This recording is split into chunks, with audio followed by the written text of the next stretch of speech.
ನಮಸ್ತೆ ಸ್ನೇಹಿತರೆ, ಕವಿತಾ ಫ್ಯಾಷನ್ ಲೋಕಕ್ಕೆ ಸ್ವಾಗತ. ಎಲ್ಲರೂ ಹೇಗಿದ್ದೀರಾ? ಎಲ್ಲರೂ ಚೆನ್ನಾಗಿದ್ದೀರಾ ಅಂದ್ಕೊಂಡು ಇವತ್ತಿನ ವೀಡಿಯೋ ಮಾಡ್ತಾಯಿದ್ದೀನಿ. ಇವತ್ತಿನ ವೀಡಿಯೋದಲ್ಲಿ ಮಿಷಿನ್ ಡಿಸೈನು ನಾನು ಯಾವ ಥರ ಮಾಡ್ತೀನಿ ಅನ್ನೋದನ್ನು ನೋಡಿ. ಇದು ಬ್ಲೌಸ್ ಪೀಸ್ ಬಂದು ಬ್ಲೂ ಕಲರ್ ಇದೆ. ಸ್ಯಾರಿ ಬಂದು ರಾಮ ಗ್ರೀನ್ ಕಲರ್, ಸ್ವಲ್ಪ ಲೈಟ್ ಕಲರ್ ಇದೆ. ಇದು ಸ್ಯಾರಿ ಏನು ಕೊಡಲಿಲ್ಲ ಅವರು. ಸ್ಯಾರಿ ತೋರಿಸ್ಬಿಟ್ಟು ಈ ಕಲರಲ್ಲಿ ಬ್ಲೌಸು ವರ್ಕ್ ಮಾಡಿಕೊಡಿ ಅಂತ ಹೇಳ್ಬಿಟ್ಟು ಹೋದರು ಅವರು. ನೋಡಿ, ನಾನು ಅವ್ರ ಹಿಂದೆಗಡೆ ಅವರಿಗೆ ಬಾಕ್ಸ್ ಶೇಪ್ ಬೇಕು, ರೌಂಡ್ ಬೇಡ ಅಂತ ಹೇಳ್ಬಿಟ್ಟು ಹೋದರು. ಅದಕ್ಕೆ ನಾನು ಥ್ರೆಡ್ ತೊಗೊಂಡಿದ್ದೀನಿ, zari thread, light gold colour zari thread, ಮತ್ತು Rama green colour light colour ಕುಚ್ ಥ್ರೆಡ್ ತೊಗೊಂಡಿದ್ದೀನಿ. ಇದು ನೆಕ್ಕಿನ ಅಗಲ ಬಂದು 3 ಇಂಚಿದೆ. ನೆಕ್ಕು ಉದ್ದ ಇದು 8.5 ಇಂಚಿದೆ. ಸ್ವಲ್ಪ ಇವ್ರದ್ದು ಬ್ರಾಡ್ ಇದೆ ಫ್ರಂಟಲ್ಲಿ ನೆಕ್ಕು. ನೋಡಿ, ನಾನು ಸ್ಟಾರ್ಟಿಂಗಲ್ಲಿ ಗೋಲ್ಡನ್ ಕಲರ್ ಜರಿ ಥ್ರೆಡ್ಡಲ್ಲಿ ಲೈನ್ ಹಾಕ್ಕೊಂಡಿದ್ದೀನಿ ಬಾಕ್ಸ್ ಶೇಪಲ್ಲಿ. ಆಮೇಲೆ ನಾನು ಡೋರಿ ಪೈಪಿಂಗು ಅಲ್ಲಿ ಸ್ಯಾರಿ ಯಾವ ಕಲರ್ ಇದೆಯೋ ಆ ಕಲರಲ್ಲಿ ಫುಲ್ಲು ಲೋಡ್ ಮಾಡ್ತಾಯಿದ್ದೀನಿ. ಅಂದರೆ ಪೈಪಿಂಗ್ ಥ್ರೆಡ್ ತೊಗೊಂಡಿದ್ದೆನಲ್ಲ ಆ ಥ್ರೆಡ್ಡನ್ನು ಕವರ್ ಮಾಡ್ಕೊಳ್ತಾ ಇದ್ದೀನಿ. ಇವರು ಅಂದರೆ ಸ್ಯಾರಿ ಕುಚ್ಚು ಹಾಕ್ತಾರೆ. ಇವರು ನಮ್ಮ ಶಾಪ್ ಹತ್ರನೇ ಇರೋದು ಇವರು. ಅಂದರೆ ಇವರು ಸಹ ಬ್ಲೌಸ್ ಸ್ಟಿಚ್ ಮಾಡ್ತಾರೆ. ಸ್ವಲ್ಪ ಅರ್ಜೆಂಟ್ ಇತ್ತು, ಮದುವೆಗೆ ಹೋಗಬೇಕು, ಒಂದು ಸಿಂಪಲ್ಲಾಗಿ ವರ್ಕ್ ಮಾಡಿಕೊಡಿ, ಒಂದು 500 ರೂಪಾಯಿ ಸ್ಟಾರ್ಟಿಂಗ್ ಪ್ರೈಸ್ ಎಷ್ಟು ಅಂತ ಕೇಳಿದ್ರು ನನಗೆ. ನಾನು ಸ್ಟಾರ್ಟಿಂಗು ಅಂದರೆ ನಮ್ಮ ಏರಿಯಾ ಕಡೆ ನಾನು 500 ರೂಪಾಯಿ ತೊಗೊಳ್ತೀನಿ. ಬೇರೆ ಏರಿಯಾ ಕಡೆ ಎಷ್ಟಿದ್ದು ನನಗೆ ಗೊತ್ತಿಲ್ಲ. 500 ರೂಪಾಯಿ ಅಂತ ಹೇಳಿದೆ. ಸರಿ ಮಾಡಿಕೊಡಿ ಅಂತಂದರು. ವರ್ಕು ಸ್ಟಿಚಿಂಗು ಎರಡೂ ಮಾಡಿಕೊಡಿ ಅಂತ ಹೇಳಿದ್ರು. ನಾನು ವರ್ಕು ಸ್ಟಿಚಿಂಗಿಗೆ 850 ರೂಪಾಯಿ ತೊಗೊಂಡೆ ನಾನು ಇದಕ್ಕೆ. ಅಂದರೆ ಇವರು ಬ್ಲೌಸ್ ಪೀಸ್ ತಂದುಕೊಟ್ಟು 2 ದಿನ ಆಗಿತ್ತು. ಅಂದರೆ ಇವತ್ತು ತಂದುಕೊಟ್ರು, ನಾನು ನಾಳೆನೇ ಸ್ಟಿಚ್ ಮಾಡಿ ವರ್ಕ್ ಮಾಡಿ ಕೊಟ್ಟೆ ಅವ್ರಿಗೆ. ಯಾಕಂದರೆ ಸ್ವಲ್ಪ ನಾನು ಊರಿಗೆ ಹೋಗಬೇಕಾಗಿತ್ತು ಅರ್ಜೆಂಟಾಗಿ. ಅವರು ಎಲ್ಲೋ ಫಂಕ್ಷನ್ಗೆ ಹೋಗಬೇಕು ಅಂತ ನನ್ನ ತಾನೇ ವರ್ಕು ಕೊಟ್ಟಿದ್ದರು. ಒಂದೇ ದಿನದಲ್ಲೇ ಬ್ಲೌಸು ವರ್ಕು ಸ್ಟಿಚಿಂಗು ಮತ್ತು ಕಸ್ಟಮರ್ಗೂ ಸಹ ಕೊಟ್ಬಿಟ್ಟೆ ನಾನು. ಅವರು ಇಷ್ಟು ಬೇಗ ಆಗೋಯ್ತಾ ಅಂತ ಅವರು ಸ್ವಲ್ಪ ಹೋಗ್ಬೇಕಿತ್ತಂತೆ ಊರಿಗೆ ಅರ್ಜೆಂಟಾಗಿ. ನಾನು ಅರ್ಜೆಂಟ್ ಇರೋದು ಬ್ಲೌಸಸ್ಗಳು ಮತ್ತು ವರ್ಕ್ಗಳು ಯಾವುದಿಲ್ಲ ಅವರಿಗೆಲ್ಲ ಫೋನ್ ನಂಬರ್ ಇಸ್ಕೊಂಡಿದ್ದೀನಿ. ಈಗ ಫೋನ್ ನಂಬರ್ ಇಸ್ಕೊಂಡು ನಾನು ಅರ್ಜೆಂಟ್ ಇರೋವೆಲ್ಲ ಅವ್ರಿಗೆ ಫೋನ್ ಮಾಡಿ, ನಾನು ಹಿಂಗೆ ಊರು ಹೋಗ್ತಾಯಿದ್ದೀನಿ, ತೊಗೊಳ್ಳಿ, ನಾಳೆ ಶಾಪ್ ತೆಗಿಯಲ್ಲ ಅಂತ ಹೇಳ್ಬಿಟ್ಟು ಫೋನ್ ಮಾಡಿ ಕೊಟ್ಟೆ ನಾನು. ಇವ್ರಿಗೂ ಸಹ ಹಾಗೇ ವರ್ಕ್ ಮಾಡಿ ಸ್ಟಿಚ್ ಮಾಡಿ ಕೊಟ್ಟೆ ನಾನು ಅವರಿಗೆ. ನೋಡಿ, ಇದು ನಾನು ಒಂದೊಂದು ಇಂಚಿಗೆ ನಾನು ಕರ್ಲ್ ಶೇಪ್ ಹಾಕ್ಕೊಳ್ತಾ ಇದ್ದೀನಿ. ಡಿಸೈನ್ಗಳು ಇವರು ಸ್ವಲ್ಪ ನನಗೆ ಡಿಸೈನ್ ಚೆನ್ನಾಗಿರೋದು ಮಾಡಿಕೊಡಿ ಅಂತ ಹೇಳಿದ್ರು. ಅದಕ್ಕೆ ಡಿಸೈನ್ ಮಾಡ್ತಾಯಿದ್ದೀನಿ ನಾನು ಇವಾಗ ಇದನ್ನು. ಇದು ಅವರು ಬಾಕ್ಸ್ ಶೇಪಲ್ಲಿ ಹೇಳಿದರು ಅವರು. ನಾನು ಬಾಕ್ಸ್ ಶೇಪಲ್ಲೇ ಫ್ರಂಟು ಬ್ಯಾಕು ಬಾಕ್ಸ್ ಬರುತ್ತೆ, ಬಾಕ್ಸ್ ಶೇಪಲ್ಲೇ ಮಾಡ್ತಾಯಿದ್ದೀನಿ. 2 ಕಲರ್ ಜರಿ ಥ್ರೆಡ್ ತೊಗೊಂಡಿದ್ದೀನಿ ನಾನು. ಇವಾಗ ಇದಕ್ಕೆ ನೋಡಿ, ನಾನು ಲೀಫ್ ಮಾರ್ಕ್ ಬರ್ಕೊಂಡಿದ್ದೀನಿ ನಾನು. ಬರ್ಕೊಂಡು 0 ಇಂದ 2.5 ಹೋಗಿ 2 ಇಂದ 0ಗೆ ಆ ಥರ ಮಾಡ್ಕೊಳ್ತಾ ಇದ್ದೀನಿ. ಬೇಡ ಫುಲ್ಲು ಒಂದು ಸತಿ ಕ್ಲಿಯರ್ ಮಾಡ್ತೀನಿ ಅನ್ನೋರು ಫುಲ್ಲು ಬೇಕಾದ್ರೆ ಹಾಗೇ ಫುಲ್ಲು ಲೀಫನ್ನ ಕವರ್ ಮಾಡ್ಕೊಳ್ಬೋದು. ನಾನು ಈ ಥರ 0 ಇಂದ 2.5 ಹೋಗಿ 2 ಇಂದ 0ಗೆ ಹೋಗ್ತೀನಿ. ಇಲ್ಲಿ ನಮಗೆ ಲೀಫ್ ಬೇಡ ಅನ್ನೋರು ಬೇರೆ ಡಿಸೈನ್ಸು ಹಾಕ್ಕೊಳ್ಬಹುದು, ಯಾವುದು ಆದರೂ ಹಾಕ್ಕೊಳ್ಬೋದು. ಇದಕ್ಕೆ ಫ್ಲವರ್ ಹಾಕ್ಕೊಳ್ಬೋದು, ಆಮೇಲೆ ಮಾನ್ಕಾಯಿ ಬಾರ್ಡ್ರ್ ಡಿಸೈನ್ ಹಾಕ್ಕೊಳ್ಬೋದು. ನಮಗೆ ಯಾವುದು ಈಸಿ ಅನಿಸುತ್ತೋ ಅದನ್ನು ಹಾಕ್ಕೊಂಡು ಮಾಡ್ಕೊಳ್ಬೋದು ನಾವು ಇವಾಗ ಇದನ್ನು. ಅದೇ ನಾನು ವರ್ಕ್ ಮಾಡಬೇಕಾದ್ರೆ ಫಸ್ಟು ನಾನು ಔಟ್ಲೈನ್ ಹಾಕ್ಕೊಂಡ್ಬಿಟ್ಟು ಆಮೇಲೆ ಯೋಚನೆ ಮಾಡೋದು, ಇದನ್ನೇ ಹಾಕಬೇಕು ಅಂತ ಏನಿಲ್ಲ, ಸ್ವಲ್ಪ ಚೇಂಜಸ್ ಇರಲಿ ಅಂತ ಅಂದ್ಬಿಟ್ಟು ಏನಾದ್ರು ಚೇಂಜ್ ಮಾಡ್ತಾ ಇರ್ತೀನಿ ನಾನು ಇವಾಗ. ಫಸ್ಟು ನಾನು ಇವಾಗ ಕಸ್ಟಮರು ನಮಗೆ ನಿಮ್ಮದೇ ಯಾವುದಾದ್ರೂ ವರ್ಕ್ ಮಾಡಿ ಕೊಡಿ ಅಂತ ಹೇಳಿದಾಗ ಫಸ್ಟ್ ನಾನು ಏನು ಮಾಡ್ತೀನಿ, ಯೋಚನೆ ಮಾಡೋಕ್ಕೆ ಹೋಗಲ್ಲ. ಫಸ್ಟ್ ಒಂದು ಔಟ್ಲೈನ್ ಹಾಕ್ಕೊಂಡ್ಬಿಡ್ತೀನಿ ನಾನು. ಔಟ್ಲೈನ್ ಹಾಕ್ಕೊಂಡು ಆಮೇಲೆ ಯೋಚನೆ ಮಾಡ್ತೀನಿ ಯಾವ ಥರ ಮಾಡ್ಬೋದು, ಸ್ವಲ್ಪ ಚೇಂಜ್ ಯಾವ್ದು ಮಾಡ್ಬೋದು ಅನ್ನೋದು ನೋಡಿಕೊಂಡು ಮಾಡ್ಕೊಳ್ಬೋದು. ಇದಕ್ಕೆ ಬಾಲ್ ಚೈನು ಸ್ಟೋನ್ ಚೈನು ಸಹ ಹಾಕ್ಕೊಳ್ಬೋದು. ನಾನು ಇದಕ್ಕೆ ಬಾಲ್ ಚೈನ್ ಮಾತ್ರ ಆ್ಯಡ್ ಮಾಡ್ಕೊಂಡಿದ್ದೀನಿ, ಸ್ಟೋನ್ ಚೈನ್ ಏನು ಆ್ಯಡ್ ಮಾಡ್ಕೊಂಡಿಲ್ಲ ನಾನು ಇವಾಗ.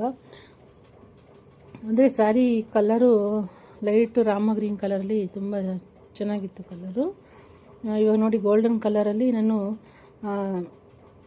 ಲೀಫ್ ಸೆಂಟ್ರಲ್ಲಿ ಗ್ಯಾಪ್ ಕೊಟ್ಟಿದ್ನಲ್ವ, ಆ ಗ್ಯಾಪನ್ನು ಕವರ್ ಮಾಡ್ಕೊಳ್ತಾ ಇದ್ದೀನಿ. ಮತ್ತು ಒಂದು ಲೀಫ್ಗೂ ಸ್ವಲ್ಪ ಗ್ಯಾಪ್ ಸೆಂಟ್ರಲ್ಲಿತ್ತು, ಆ ಗ್ಯಾಪ್ಗೆ ಚಿಕ್ಕದಾಗಿ ಲೀಫ್ ಹಾಕ್ಕೊಳ್ತಾ ಇದ್ದೀನಿ. ಬೇಡ ಅನ್ನೋರು 1 ಲೀಫ್ ಸಹ ಹಾಕ್ಕೊಳ್ಬೋದು, ಇಲ್ಲ 3 ಲೀಫ್ ಹಾಕ್ಕೊಳ್ಬೋದು.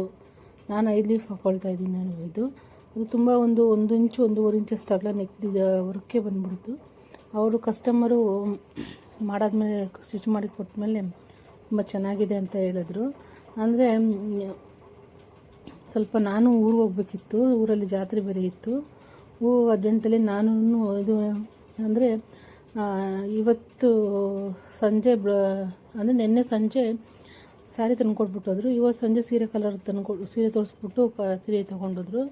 ನಾನು ಇವತ್ತು ಸಂಜೆನೇ ಒಂದು 7:30-8 ಗಂಟೆಗೆ ಸ್ವಲ್ಪ ಫ್ರಂಟಲ್ಲಿ ಬ್ಯಾಕ್ ಮಾಡಿಕೊಂಡು ಫುಲ್ ಫಿನಿಶಿಂಗು.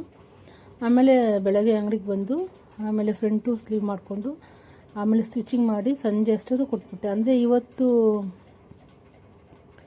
ಒಂದು 3-4 ಗಂಟೆ ಕೊಟ್ಟಿದ್ದಾರೆ ಕಸ್ಟಮರು ಅಂತಂದರೆ, ನಾಳೆ 3-4 ಗಂಟೆ ಅಷ್ಟರೊಳಗಡೆ ನಾನು ವರ್ಕ್ ಮಾಡಿ ಸ್ಟಿಚ್ ಮಾಡಿ ಕೊಟ್ಟೆ ನಾನು. ಯಾಕಂದರೆ ನಾನು ಹಾಫ್ ಡೇ ಕ್ಲೋಸ್ ಮಾಡಬೇಕಿತ್ತು, ಅದಕ್ಕೋಸ್ಕರ ನೋಡಿ ಇವಾಗೆಲ್ಲನೂ ಲೀಫ್ ಆ ಕಡೆ ಲೀಫು ಈ ಕಡೆ ಲೀಫ್ ಹಾಕ್ಕೊಳ್ತಾ ಇದ್ದೀನಿ. ನೋಡಿದ್ದು ತುಂಬ ಸಿಂಪಲ್ಲಾಗಿ ನೋಡಿ ಯಾವ ಥರ ಬಂದಿದೆ ಡಿಸೈನ್ಸು. ಹೊಸದಾಗಿ ಕಲಿತಿರೋರು ನೋಡಿ ಈ ಥರ ಡಿಸೈನ್ಸ್ನ ನೋಡಿ ಕಲೀರಿ. ನಿಮ್ಮ ಮನೇಲಿ ಮಿಷಿನ್ಸ್ ಇದ್ದರೆ ಟ್ರೈ ಮಾಡಿ ನೋಡಿ. ಅಂದರೆ ಡಿಸೈನ್ಸ್ಗಳು ಮಾಡ್ಕೊಳ್ತಾ ಹೋಗ್ತಾರೆ, ನಿಮ್ಗೆ ಯಾವ ಡಿಸೈನ್ಸ್ ಆಗುತ್ತೆ ಅದನ್ನು ಸ್ವಲ್ಪ ಚಿಕ್ಕದಾಗಿ ಮಾಡ್ಕೊಳ್ತಾ ಹೋಗಿ ಡಿಸೈನ್ಸ್ ಬರುತ್ತೆ.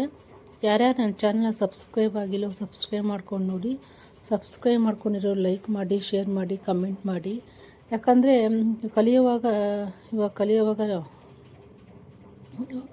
ಕಲಿಯುವಾಗ ನಾವು ಸ್ಟಾರ್ಟಿಂಗಲ್ಲಿ ನಮಗೆ ಆಗುತ್ತೋ ಇಲ್ವೋ ಅನ್ನೋದು ಸ್ವಲ್ಪ ಯೋಚನೆ ಇರುತ್ತೆ. ಆದರೆ ಸ್ವಲ್ಪ ಧೈರ್ಯ ಮಾಡಿ ಮಾಡಬೇಕು ಇದನ್ನು. ನಾವು ಸ್ವಲ್ಪ ಈ ಡಿಸೈನ್ಸ್ಗಳೇನಾದ್ರು ಮಾಡಬೇಕಾದ್ರೆ ಫೋನಲ್ಲಿ ಸರ್ಚ್ ಮಾಡೋರಿಗೆ ನಾವು ಈ ಥರ ಡಿಸೈನ್ಸ್ ಮಾಡಿದಾಗ ಅವ್ರಿಗೊಂದು ಯೂಸ್ಫುಲ್ ಆಗುತ್ತೆ. ಮತ್ತು ಕಲಿಯೋರ್ಗು ನೋಡಿ ಈ ಥರ ಡಿಸೈನ್ಸು ಮಾಡ್ಬೋದಲ್ವಾ ಅನ್ನೋದನ್ನು ನೋಡಿ ಕಲಿತಾರೆ ಜನಗಳು. ಆಲ್ಮೋಸ್ಟ್ ಜನನೂ ಫೋನುಗಳಲ್ಲಿ ನೋಡೇ ಕಲಿತಾ ಇರ್ತಾರೆ. ನಾನು ಅದೊಂದು ಚಿಕ್ಕ ಲೀಫ್ ಹಾಕ್ಕೊಂಡೆ, ಇದೊಂದು ಸ್ವಲ್ಪ ಚೇಂಜಸ್ ಇರಲಿ ಅಂದ್ಬಿಟ್ಟು 5 ಲೀಫ್ ಹಾಕಿದ್ದು ಒಂದು ಚಿಕ್ಕದೊಂದು ಲೀಫ್ ಹಾಕ್ಕೊಂಡು ಫಿನಿಷ್ ಮಾಡಿಕೊಂಡೆ ನಾನು. ಇವಾಗಿದ್ದು ನೋಡಿ ಇದು ಸ್ವಲ್ಪ ನಾನು ಗ್ಯಾಪ್ ಕಾಣಿಸ್ತಾ ಇತ್ತು. ನಾನು ಕರ್ಲ್ ಶೇಪ್ ಹಾಕಿದ್ನಲ್ವ, ಆ ಕರ್ಲ್ ಶೇಪ್ಗೆ ಸ್ವಲ್ಪ ಗ್ಯಾಪ್ ಕಾಣಿಸ್ತಾ ಇತ್ತು.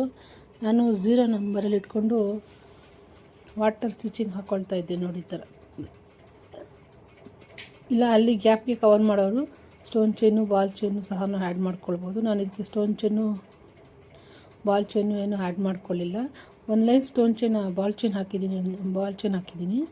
ನಂತರ ನೋಡಿ ಈ ಥರ ಫಿಲಪ್ ಮಾಡಿಕೊಂಡು ಕ್ಲೀನಾಗಿ ಮಾಡಿದಾಗ ಸ್ವಲ್ಪ ಕ್ಲೀನಾಗಿ ಅಗಲವಾಗಿ ಚೆನ್ನಾಗಿ ಬರುತ್ತೆ. ಇದು ಕಲರ್ ಕಾಂಬಿನೇಷನ್ನು ಅಷ್ಟೇ, ಡಾರ್ಕು ಬ್ಲೂಗೆ ಲೈಟ್ ರಾಮ ಗ್ರೀನ್ ಕಲರು ಮತ್ತು ಗೋಲ್ಡನ್ ಕಲರ್ 2 ಥ್ರೆಡ್ಡಲ್ಲೇ ಮಾಡಿದ್ದೀನಿ ನಾನು. ಇವಾಗ ಇದನ್ನು ಸ್ಲೀವ್ಗೆ ಒಂದು ಫ್ಲವರ್ ಹಾಕಿದ್ದೀನಿ ಅಷ್ಟೇ. ಸ್ಲೀವ್ದು ಒಂದು ಬಾರ್ಡರ್ ದೊಡ್ಡದಿದೆ, 5 ಇಂಚು ಬಾರ್ಡರ್ ಇದೆ, ಅದ್ರ ಮೇಲೆ ಒಂದು ಫ್ಲವರ್ ಹಾಕಿದ್ದೀನಿ. ಸ್ಟಿಚಿಂಗ್ ಮಾಡಿದ್ಮೇಲೆ ಅದನ್ನು ವೀಡಿಯೋ ಮಾಡ್ಕೊಳಕ್ಕಾಗಲಿಲ್ಲ, ಯಾಕಂದರೆ ಸ್ಟಿಚಿಂಗ್ ಮಾಡಿ ಅಲ್ಲೇ ಕೊಟ್ಬಿಟ್ಟೆ ನಾನು. ಸ್ಟಿಚಿಂಗ್ ಹುಕ್ಸು ಎಲ್ಲ ಹಾಕ್ಬಿಟ್ಟು ಅಂಗಡಿಯಲ್ಲೇ ಕೊಟ್ಬಿಟ್ಟೆ ನಾನು. ಅದಕ್ಕೆ ಅರ್ಜೆಂಟ್ ಇರೋದ್ರಿಂದ ಅದನ್ನು ವೀಡಿಯೋ ಮಾಡ್ಕೊಳ್ಳೋಕ್ಕೆ ಆಗಿಲ್ಲ. ವರ್ಕ್ ಮಾಡಿದ್ದು ಮಾತ್ರ ವೀಡಿಯೋ ಮಾಡ್ಕೊಂಡಿದ್ದೀನಿ ನಾನು. ಇವಾಗ ಇದನ್ನು ನೋಡಿ ಇದೆಲ್ಲ ಫುಲ್ಲು ಫಿನಿಶಿಂಗ್ ಆಯ್ತು ನೋಡಿ. ಇವಾಗ ಫ್ರಂಟೆಲ್ಲನೂ ನೋಡಿ ಯಾವ ಥರ ಬರ್ತಾಯಿದೆ ಡಿಸೈನ್ಸು. ಬಾಕ್ಸ್ ಶೇಪಲ್ಲಿ ಫ್ರಂಟಲ್ಲಿ ಮಾಡಿದ್ದೀನಿ. ಬಾಕ್ಸ್ ಶೇಪ್ ಆದರೂ ಮಾಡ್ಕೊಳ್ಬೋದು, ಡೈಮಂಡ್ ಶೇಪ್ ಆದರೂ ಮಾಡ್ಕೊಬೋದು, ರೌಂಡ್ ಶೇಪ್ ಆದರೂ ಮಾಡ್ಕೊಳ್ಬೋದು. ಈಗ ಹೊಸ್ದಾಗಿ ಬಂದಿದ್ದೆಲ್ಲ ಬೋಟ್ ನೆಕ್ ಡಿಸೈನ್ಸಲ್ಲಿ ಆ ಥರ ನೆಕ್ ಡಿಸೈನ್ಸ್ ಆದರೂ ಮಾಡ್ಕೊಳ್ಬೋದು. ನೆಕ್ಕುಗಳು ಡಿಸೈನ್ಸ್ ಯಾವುದಾದ್ರೂ ವರ್ಕ್ ಮಾಡೋದು ಕೆಲಸ ಒಂದೇ ಆಗಿರುತ್ತೆ. ಒಂದೇ ಶೇಪ್ಗಳಲ್ಲಿ ಸ್ವಲ್ಪ ನೋಡಿಕೊಂಡು ಮಾಡ್ಕೊಳ್ಬೇಕಾಗುತ್ತೆ ಅಷ್ಟೇ, ಇನ್ನೇನಿಲ್ಲ. ನೋಡಿ ನಾನು ಇವಾಗ ಅದು ಒಂದೇ ಸೈಡಲ್ಲಿ ಪ್ಲೈನ್ ಕಾಣಿಸ್ತಾ ಇತ್ತು ಅಂದ್ಬಿಟ್ಟು ಒಂದೇ ನಂಬರ್ ಇಟ್ಕೊಂಡು ಬಾಲ್ ಚೈನ್ನ ಕ್ಲೀನಾಗಿ ಹಾಕ್ಕೊಳ್ತಾ ಇದ್ದೀನಿ. ಮತ್ತು ಆ ಶೇಪ್ ಹತ್ರ ಮಾತ್ರ ಒಂದು ಸ್ವಲ್ಪ ಅದು ನೋಡಿಕೊಂಡು ಮಾಡ್ಕೊಳ್ಬೇಕು. ಇದು ಸ್ಟ್ರೈಟು ಆರಾಮಾಗಿ 0 ಇಟ್ಕೊಂಡು ಮಾಡ್ಕೊಳ್ಬೋದು. ಇಲ್ಲ ನನಗೆ ಮಿಷಿನಲ್ಲಿ ಆಗಲ್ಲ ಅನ್ನೋರು ಫಸ್ಟು ಗಮ್ಮಾಕಿ ಅಂಟಿಸ್ಕೊಂಡು ಆಮೇಲೆ ಬೇಕಾದ್ರೂ ಸ್ಟಿಚಿಂಗ್ ಮಾಡ್ಕೊಳ್ಬೋದು. ನೋಡಿ ಫುಲ್ ಎಲ್ಲ ರೆಡಿ ಆಯಿತು. ಇವಾಗಿದ್ದು ನೋಡಿ ಫ್ರಂಟು ಈ ಥರ ಬರುತ್ತೆ, ಬ್ಯಾಕು ಈ ಥರ ಬರುತ್ತೆ. ಫುಲ್ಲು ರೆಡಿ ಆದಮೇಲೆ ವೀಡಿಯೋ ಮಾಡ್ಕೊಳ್ಳೋಕ್ಕಾಗಲಿಲ್ಲ, ಸಾರಿ. ನೋಡಿ ಸ್ಲೀವ್ಗೆ ಈ ಥರ ಮಾಡಿದ್ದೀನಿ ಇವಾಗಿದ್ದು. Thank you.